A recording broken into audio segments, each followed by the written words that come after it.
I'm Turpin. I'm a Green Party member and a Green campaigner. In the future, when I'm telling stories to my grandchildren, I don't want to be telling them about how green our streets used to be. I want to be telling them that I did a show at the City Hall with Jarvis Cocker. And they'll be able to see how green the streets are. Some people only see the tree outside the house that makes the car dirty. Some people see a city vista that's as green or greener than any city in Europe.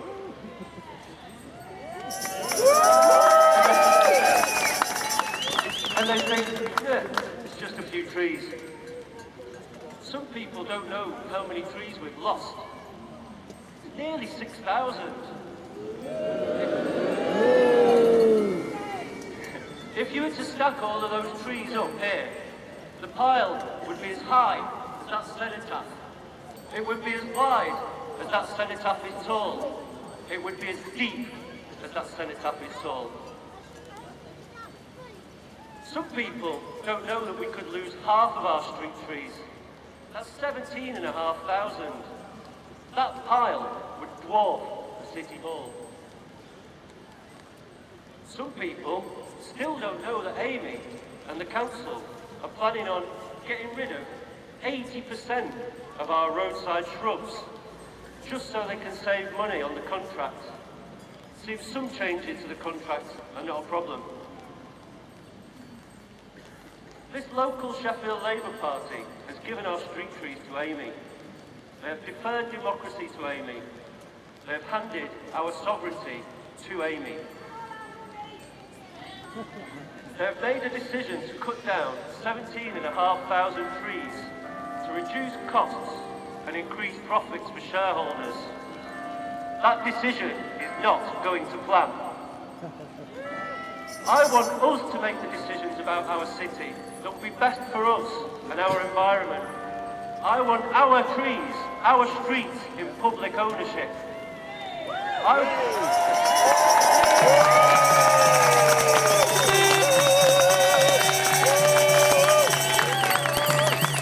I want us to have a council that puts our needs and interests front and centre of every decision they make.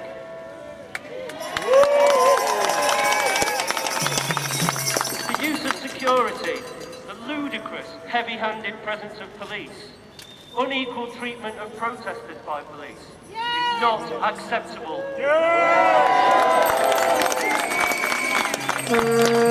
Over 70 people paid to cut down one tree. When it takes so much to do so little, alarm bells should be ringing in the town hall. When so many normally law-abiding citizens are willfully breaking the law, alarm bells should be ringing in the town hall. But instead, they dig in, protecting their lives, protecting their contract, protecting the profits of this private multinational company. A few years ago, a drunken teenager was given 250 hours community service for desecrating this war memorial here. But our councillors are planning on desecrating 23 war memorials on Western Road. Desecrating war memorials in Freshville. Desecrating war memorials in Meersbrook. They don't have the excuse of being a drunken teenager to hide behind. Although it does make you think, seeing some of the decisions that come through those doors. I'm in the Green Party because I care about people, so naturally I care about the environment. The air we breathe, the food we eat, the water we drink. Any party centred on people would make the environment their number one concern. There's no money in the Green Party, and if you have ambitions to be rich and powerful, it's not the party for you. Green Party councillors are called by their conscience to stand for election. We listen to and represent the people. We don't tell the people what they want. Greens stand up for social justice, fairness, equity, compassion, valuing people in the environment. We speak truth to power. We challenge secrecy and lies. We call for openness, transparency and accountability. We believe in sharing power and in parties working together for the common good, instead of pointlessly fighting all the time. And we're mischievous. We love to be a thorn in the side of the establishment. Groups like Our City and Love Sheffield see the democratic deficit in our city. They campaign for greater democracy and they see the necessity to break Labour's stranglehold on power.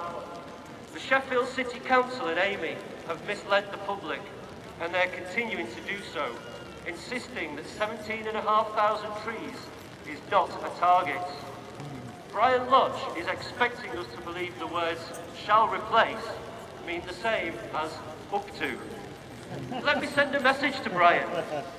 Brian, you are up to your neck in it. And we shall replace you. Thank you.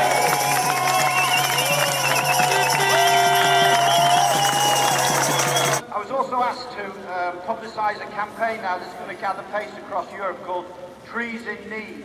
So if you see the hashtag Trees in Need, it'll be alongside Save Chef Trees. I managed to do talks in Euston Square in London for HS2, anti-HS2, and I wish to give a round of applause for an artist who did a fantastic painting there, who's known to lots of you here. So give a round of applause, please, for Dan Llewellyn Hall.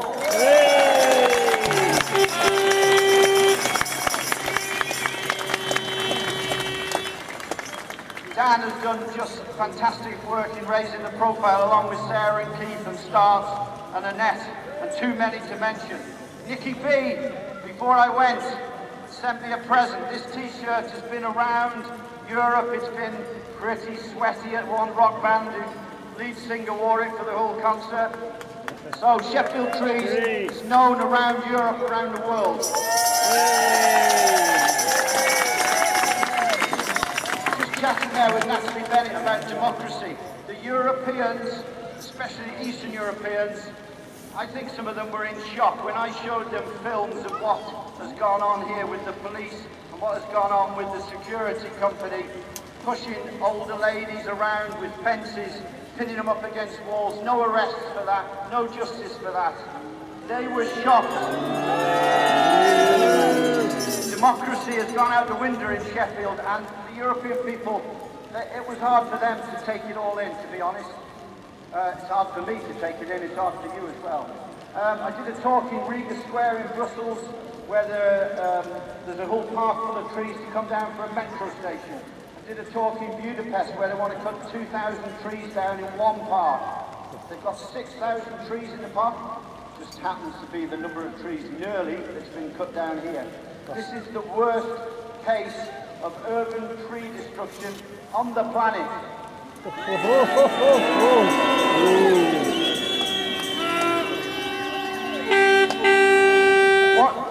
One of the flags there is the Spanish flag. The Spanish people were very apologetic, very ashamed that their company, Ferrovial, is part of this, is making profit from your loss, from the natural assets of this beautiful city that is being wiped out. And those people, I keep saying it now for the last year, some of those people in that town hall will be in jail in a few years' time. Yes.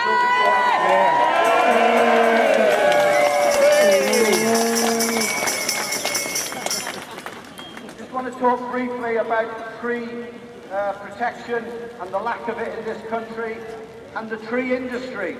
Now, there are some NGOs who've stood up, Trees for Cities, Woodland Trust, but too many of the tree industry, my fellow people, I'm not a professional tree person, actually I'm an engineer, but trees is what I do. Too many have not stood up to the plate and said exactly what needed saying, and I'm a bit ashamed about that, but it's their call, I can't make people comment. But I know privately they feel the same as we do. Okay, I'm going to finish off. When I first came here, I went back over the Snake Pass, back to Shropshire on the border with Wales, and some words came into my head, and they're still relevant today. The tree felling in this city is random, it's indiscriminate. The council are out of their depth. With the contract, they really, really are out of their depth. And to cap it all, you have egos and reputations in that town hall that are preventing sensible debate and sensible discussion with you people, with STAG, with SORT. There are members of SORT here from the original campaign. And egos and reputations are now stalling this progress in this city.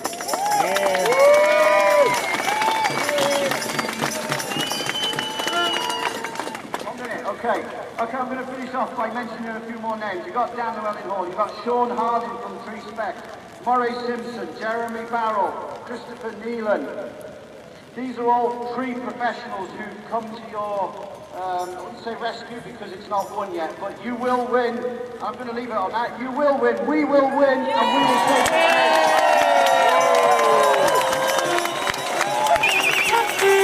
Next speaker. You might know this guy, Jarvis Cocker, everybody.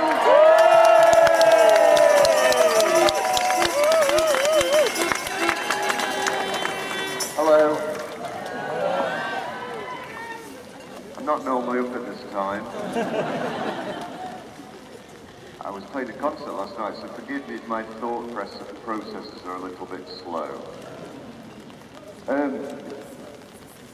I think, you know, the fact that you're all here is a big positive thing to start off with.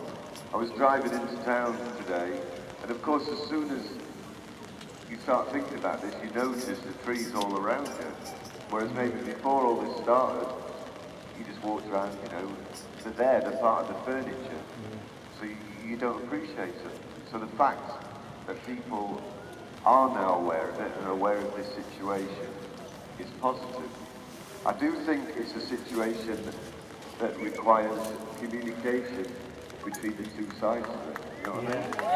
I think that's what's got people's backs up, is the fact that, you know, somebody's sawing down a tree at 4 o'clock in the morning. It's like, that's a little bit surreptitious. You're obviously not that convinced that what you're doing is right. And I can't give you any kind of facts and figures and stuff like that, but when I was thinking about it, I was talking to a friend, and the situation reminded me of a story that he told me once about a bloke that he used to work with. And somebody was complaining that they had toothache, and this bloke said, "Hey, just have them all out, just have dentures fitted. You'll have less trouble then. You know, you won't be messing about then." And this seems to be what they're thinking of here, like, well, trees are it's a bit of a ball ache to kind of deal with them and prune them and sort them out, so let's chop them all down and then we'll have had done with it. So, exactly, so think of that man walking around with his toothless mouth and how stupid that seems as an idea. I think that's what this idea to cut down so many trees in Sheffield is like. Okay, if one is rotten and it's causing you a lot of pain, yeah, maybe it has to go. But that doesn't mean all the trees, or as they say, harmless trees. So, I salute you.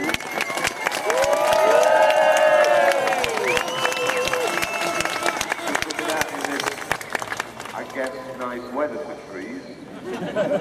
And when I got up this morning, I was thinking, oh, do I really have to go and talk to that? But it's great, and it's made me feel very proud of Sheffield. I don't spend that, you know, as much time as I used to in Sheffield, but I'm saluting you.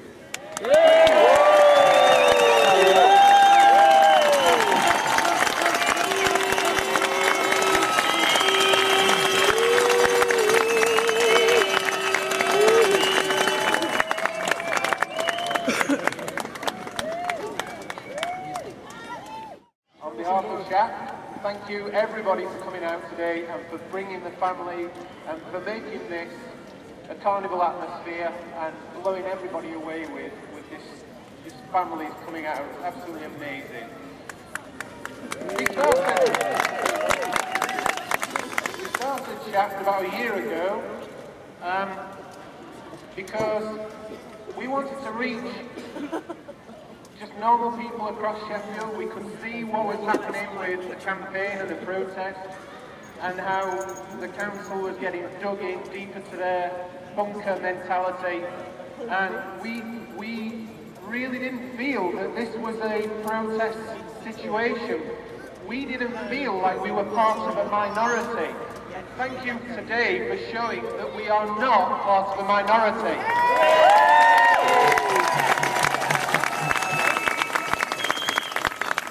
We say that Shaft is Sheffield, and we've gone through with Stag, and we've supported the people that are out there. The strong leaders in our city are actually standing under those trees, trying to protect them as a last resort.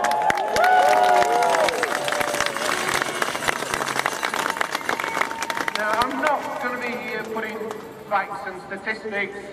You can find all of that through Stag and through Shaft's public page.